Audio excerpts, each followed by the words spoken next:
નમસ્કાર વિદ્યાર્થી મિત્રો, આપણે આગળ હિન્દીનું જે ગાલા પેપર 1 મૂક્યું હતું એમાં એક જ નિબંધ આપણે આપેલો. ત્યારે આપણે કીધું હતું બાકીના નિબંધો તમારે જોઈતા હોય તો તમે કોમેન્ટ કરજો. એટલે ઘણા વિદ્યાર્થીઓએ કોમેન્ટ કરી હતી, મેસેજ પણ મોકલેલા હતા. તો એના બે નિબંધ જે આપણે બાકી હતા, એક અકાલ અને બીજું મેરે સપનો કા ભારત, તો એ બંને નિબંધ આજે આપણે જોવાના છે. જો તમને આ વિડીયો પસંદ આવે તો લાઈક કરજો, શેર કરજો. જે વિદ્યાર્થી મિત્રોએ ચેનલને હજુ સબસ્ક્રાઇબ નથી કરી તે સબસ્ક્રાઇબ કરજો, જેથી આવા જ વિડીયો તમને મળતા રહે. તો આપણે પહેલો નિબંધ અકાલ, હિન્દી ગાલા પેપર 1, જેના 3 નિબંધમાંથી આ બીજો નિબંધ હતો અકાલ એટલે કે દુષ્કાળ. એના પોઈન્ટ આપેલા છે. प्रकृति का एक रौद्र रूप, अकाल का स्वरूप, अकाल में लोगों का जीवन, अकाल पीड़ितों की सहायता, अकाल को रोकने के उपाय और उपसंहार. सबसे पहले हम शुरू करेंगे सौंदर्य, प्रेम तथा संवेदनाओं से भरी प्रकृति कभी कभी रुष्ट भी हो जाती है, हमसे रूठ जाती है. उसका कोप, कोप मतलब प्रकोप, कोई भी रूप ले सकता है. अकाल प्रकृति के कोप का ही एक भयंकर रूप है. अकाल प्रकृति के प्रकोप का ही एक भयंकर रूप है. हम पर उसका जो प्रकोप होता है वही अकाल के रूप में हम पे आता है. भारत जैसे कृषि प्रधान देश के लिए अकाल किसी अभिशाप से कम नहीं. अकाल का प्रमुख कारण अनावृष्टि है, मतलब वृष्टि नहीं होती है, वरसाद नहीं थतो. मुख्य कारण ये है कभी कभी कहीं एक वर्ष या कई वर्षों तक वर्षा नहीं होती. वर्षा के अभाव में धरती को पानी नहीं मिल पाता. सूर्य के लगातार ताप से धरती की नमी सूख जाती है. जो भेज होता है वो सूख जाता है. जमीन साव कोरी थी जाए. नदियां और तालाब भी सूख जाते हैं. कुओं का जल स्तर घट जाता है. इस स्थिति में खेतों में बीज बोने का कोई अर्थ नहीं होता. पानी नहीं होता तो बीज बोकर हम क्या करेंगे. सिंचाई के लिए पर्याप्त जल न होने से खेती की कल्पना ही नहीं की जा सकती. पानी के बिना खेती कैसे कर सकते हम. पेयजल का भी संकट खड़ा हो जाता है. पानी पीने को भी हमको मिलना मुश्किल हो जाता है. जब अकाल होता है तो सिंचाई के लिए पानी की बात तो और है, पीने का पानी भी हमको अच्छी तरह से नहीं मिल पाता. अकाल की ऐसी स्थिति में जीना मुश्किल हो जाता है. आकाश में बादल तो आते हैं पर वे निराशा के सिवाय और कुछ नहीं देते. खाद्यान्नों के दाम आसमान छूने लगते हैं. खाने का जो अन्न होता है उसकी कीमत बढ़ जाती है, दाम बढ़ जाता है. महंगाई की ज्वाला में झुलसते हुए लोग त्राही त्राही पुकारने लगते हैं. गरीबों का जीना मुश्किल हो जाता है. पेट की आग बुझाने मतलब के खाना खाने में उनके जानवर ही नहीं, घर के बर्तन तक बिक जाते हैं. खाना खाने के लिए सब कुछ बेचना पड़ता है. गांवों की चहल पहल वीरानों में बदल जाती है. वीराना सुमसाम बदल जाती है. घास चारे के अभाव में मवेशी मतलब के जानवर पशु दम तोड़ने लगते हैं. स्वतंत्रता से पहले भारत में अकाल पीड़ितों को भयंकर यातनाएं झेलनी पड़ती थी जब हम गुलाम थे तब. लेकिन आज हमारे देश में ऐसी स्थिति नहीं है.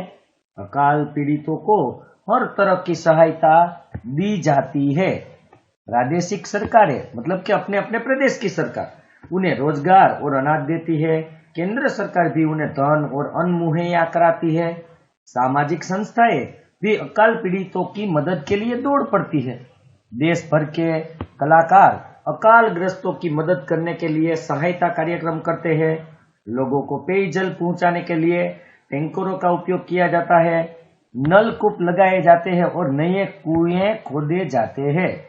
अकाल जैसी बुरी स्थितियों को पैदा करने में लोगों का भी दोष होता है.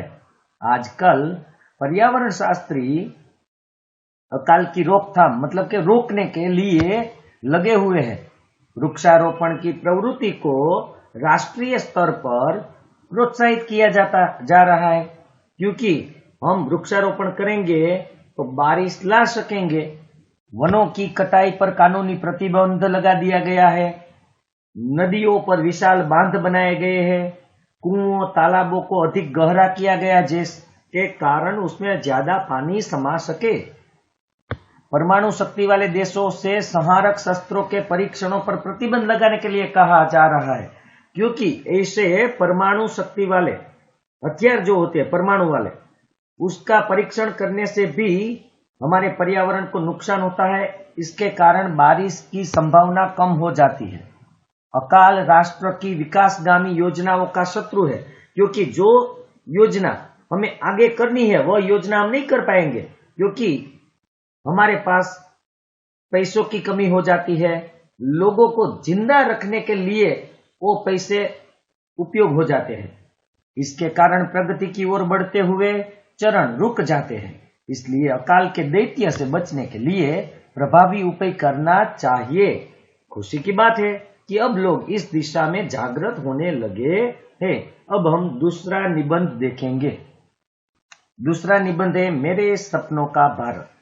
भारत की वर्तमान स्थिति, मेरे सपनों का भारत कैसा होगा, कृषि और उद्योग, शिक्षा, संरक्षण, राष्ट्रीय एकता और सद्भाव, स्वप्न साकार होने की आशा।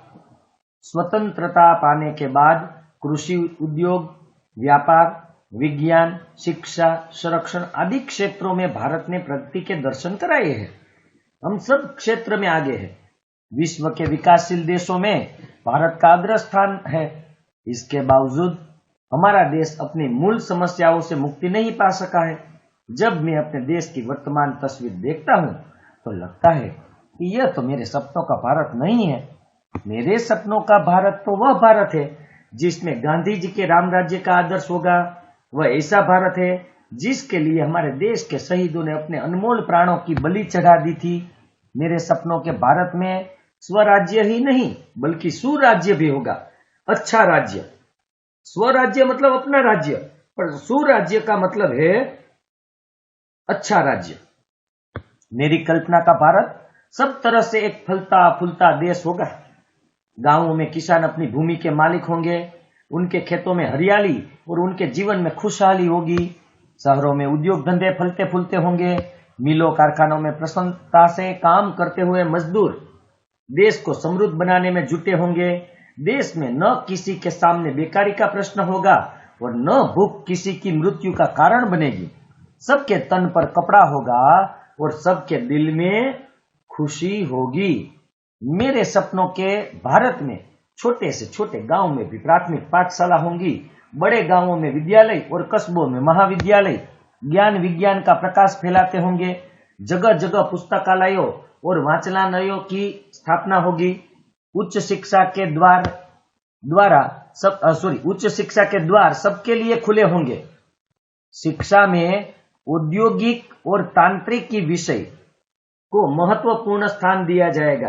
तंत्र और उद्योग मतलब मशीनरी वाले विषयों को महत्वपूर्ण स्थान दिया जाएगा। हमारे विद्यालय सरस्वती के सच्चे मंदिर होंगे।